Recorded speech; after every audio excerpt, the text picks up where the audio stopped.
My name is Milicent Otieno. I'm the Chief Executive Officer of Local Capacities for Peace International.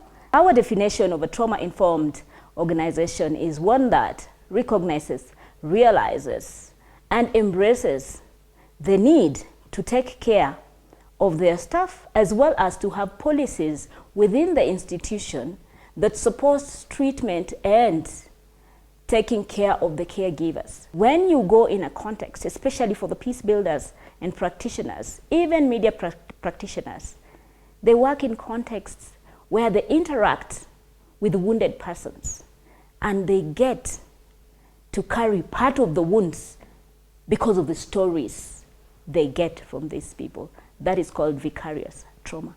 So this sense of being overwhelmed, a feeling of fatigue and not being able to cope. Your brain cannot comprehend anymore or cope sufficiently with the conditions and circumstances that you find yourself in.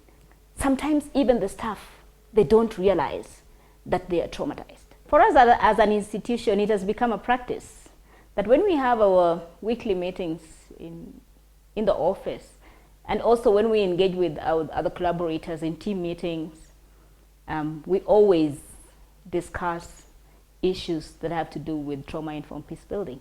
Institutions decide to deliberately and systematically embrace and mainstream and have deliberate steps to engage their staff, to engage their partners, as well as having policies within the institutions that govern this has been very helpful. And above all, having the management buy-in, the board of directors being on board and understanding the need for this to happen systematically, I found to be very helpful. I was convinced about trauma-informed peace building because of what I experienced myself and what I saw other peace practitioners going through. I'm Annette Lantz-Simmons. I'm the Executive Director for the Center for Conflict Resolution in Kansas City, Missouri. One thing that we have made sure to do in our organization is to get all of our employees training in trauma sensitivity, trauma awareness, so that everything we go out and do in the community, we have that framework to build from. When new people come on, it's important to me that they have the training. We do some internal training in our staff meetings that kind of point to this type of sensitivity. As we're finding out what happens in the brain when there's trauma, there's changes in the brain.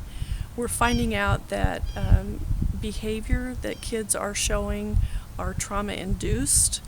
And so it's something in our society that is kind of an epidemic. Organizations that are not aware of trauma, I think, just kind of fall back on the business model of business concerns first.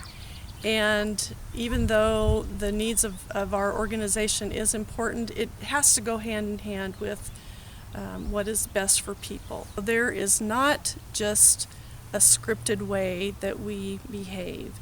Each situation calls for a little something different. I think organizations have to pay attention to it. They have to be trained. They have to implement things that are trauma-informed. It feels like a responsibility. David Brubaker. I'm an associate professor of organizational studies with the Center for Justice and Peacebuilding, and also our MBA program here at Eastern Mennonite University.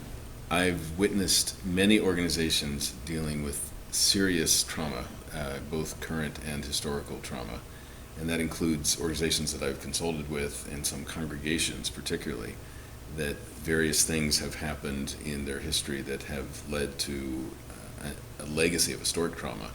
In one case, it was a lead pastor who had committed sexual misconduct when he was a previous minister, but it was affecting the current minister and the current lay people almost as if it had happened yesterday, because the trauma had not been dealt with.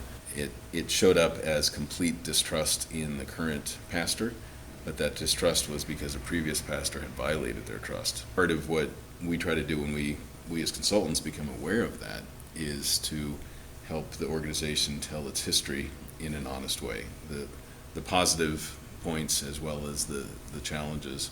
I was in Amman, Jordan last March, and I was asked to do organizational development training for a number of NGOs that partner with Mennonite Central Committee. And there were about 20 people in the room representing at least a dozen different NGOs, really impressive people. Almost all of them were Jordanians doing really impressive work, particularly with Syrian and Iraqi refugees. And after about 3 days of organizational development training, someone asked about trauma and secondary trauma, because I had made reference to it, basically recognizing that all of you who work with refugees must be dealing with secondary trauma. And they said, can you say more about that? I had not planned to do a training on this, but put together overnight a one-day basic introduction to the snail model and some basic STAR principles. That was by far the most engaged day. I mean, people were great the other 4 days, but that day when we were talking about secondary trauma and the kind of symptoms that they could be expected to experience, it just named something for them.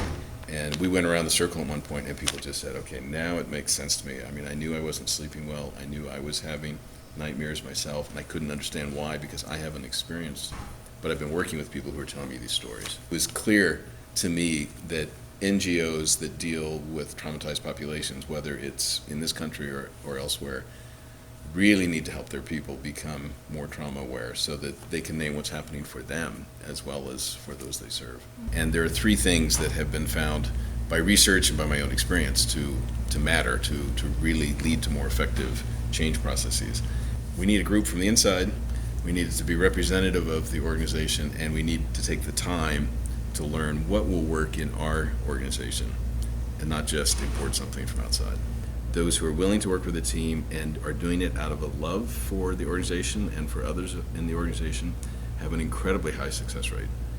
We can't change what we don't first love.